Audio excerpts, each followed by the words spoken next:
Então, pessoal, temos aqui uma questão de diagrama de fase, onde que nós temos que analisar três afirmações. A primeira afirmação fala que o gelo aparece, desaparece e reaparece sem passar pelo estado físico líquido.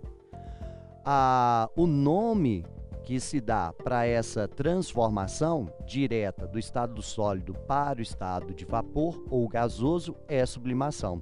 Então, a afirmativa 1, ela é verdadeira, porque ela fala que esse desaparecimento e reaparecimento do gelo, sem passar pelo estado físico e sem passar pela fase líquida, caracteriza a sublimação. Está correto.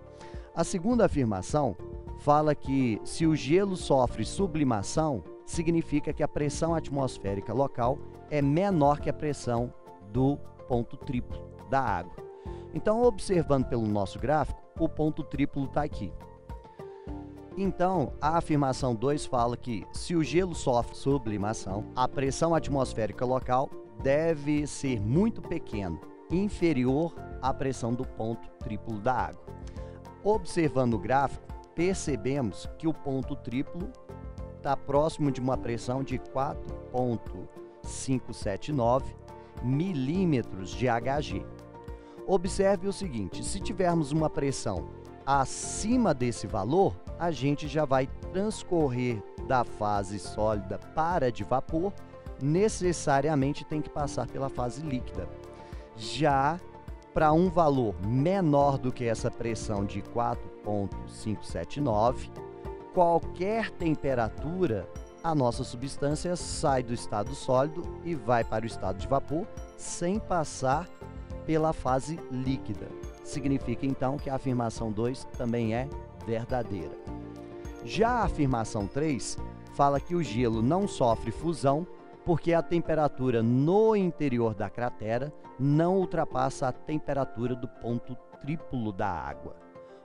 Primeiro, no nosso caso foi dito que não ocorre a fusão nessa situação, né? Lembrando que fusão é a passagem do estado sólido para o estado líquido. Agora, por que está errado falar que o gelo não consegue sublimar para uma temperatura que seja maior do que a temperatura do ponto triplo da água? A temperatura do ponto triplo da água, no ponto triplo da água, é 0,0098. Acima dessa temperatura, ainda a água pode sofrer sublimação, desde que a pressão seja inferior a 4,579, a 4,579. Ela pode sofrer essa sublimação para uma temperatura maior do que essa, tá certo? Então, a afirmativa 3, ela está errada, porque ela fala que não pode ultrapassar, sendo que para uma pressão abaixo dessa é possível a água no estado sólido passar diretamente para o estado de vapor, ok? Então, a nossa resposta aí fica sendo a letra D, onde apenas a afirmação 1 e apenas a afirmação 2 são verdadeiras.